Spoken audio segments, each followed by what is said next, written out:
Today's workshop is split into 4 parts. Part 1 is about your brand purpose or your North Star. Part 2 is about your audience and the customer journey. And in Part 3, we'll look at websites and specific pages within your website. And Part 4, we'll look at some tools and techniques for self-publishing. Call it your purpose, your North Star, your big idea. This is the starting point and platform to guide all your messages and your content creation. People buy from people they relate to. Put another way, people look for companies whose values and ideas will help them advance their own. We all shop around for products and services, and digital content is one of the best ways to research our options. Clients try to assess whether you are the company for them, and as well as meeting you in person, they will pore over your website, your case studies, articles, and social media. They will speak with your previous clients, compare you with other practices, and gather evidence of a good fit before they commit. It's a complicated process, but you can assist by publishing your work, values, and ideas in engaging and creative ways. It's your job to show prospective clients how you can solve their problems and help them achieve their goals in ways they can understand and they can relate to. Architectural practices rely heavily on projects to attract clients, but there are so many other ways you can differentiate your practice and communicate your customer value, and we'll look at some of those today.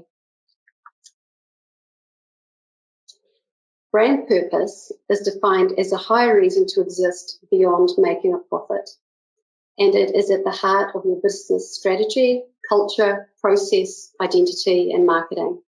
It is a filter and a North Star for decision making. In the context of content marketing and communications, it becomes an editorial focus. It helps you develop your topics, your themes, and your stories to filter the topics that grow your mission. We start with purpose for clarity and direction, to differentiate yourself in the market, to attract clients on a similar mission, to attract projects that are a good fit for your practice. Purpose can be found where your IP, your experience and expertise overlap with your clients' needs, their drivers or their challenges. Your IP spans processes and methodologies, technology and skill sets, sector expertise, experience and more. The overlap between brand and client interests becomes the sweet spot for many businesses. A brand purpose can be very high level, for example, defined by a poetic pursuit, very practical, for example, defined by precision and craft, or a purpose can also drill down to help one niche where you fill a need for one client type in one sector. Jim Stengel, author of the book Grow, describes 5 categories of brand purpose. Your purpose can combine a couple. First category Stengel describes as connect with the world and each other. An example by Cullinan Studio is to connect people with nature. There is also explore new horizons, and Arup used the tagline, we shape a better world. Next, to evoke pride and confidence. For many multinational companies, for example, Stephen Holl's practice, they use words like internationally recognised. There is also to delight people with experiences, and an example by Hassel is to design places people love. And then the innovation mindset of challenging the status quo, with an example by Hickok Cole, push the limits of design. While many practices do some or all of these, your language and your combination of words would be tailored to your ideal client mindset, your sector, what your practice delivers best, and what you are known for and want to be known for. This is how purpose then expands out to communicate other dimensions of your service. Marketing specialist Simon Sinek has created a simple communications framework of concentric circles with why or your purpose at the core. In his book, Start With Why, Sinek describes how a business can define their purpose and positioning similar to how the most successful organisations think, act and communicate. Most professional services companies define themselves primarily by what they do. For example, engineering, legal services, architecture.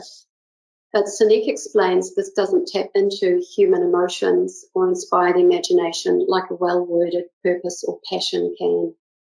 Instead of leading with your industry descriptor, Sinek says to lead with your purpose, your cause, your why, to drive deeper personal, employee, and client engagement. A deeper purpose also creates a strong value proposition to help you stand out in the market and attract the clients and the projects that you love. I use a message hierarchy starting with your USP, brand purpose, a one-page summary to guide all your marketing communications and copywriting. This fictitious example is about a Pacific Rim architectural practice who specialize in sustainable architecture. They have found their unique selling proposition or magic sauce is their sustainability expertise. They love working with public sector clients in civic, healthcare, and education projects, and have defined their value proposition with the phrase, building climate resilient communities in the Pacific. They have developed 3 message themes or pillars to support this. They are science-based, materials experts, and they have partner leverage. Then each main message has a series of proof points below it to explain and prove their claims. The pillars of the proof point describe the what and the how of the services. While the brand's promise appears at the top of website, homepages, and about pages, these secondary messages and explanations appear in the subheadings and the body copy. For most businesses, there are more than 3 pillars, of course, but the secret in communicating with impact is to keep messaging simple. You want your audience to remember what you stand for, and if you provide too much information, it will clutter the key points and differentiators.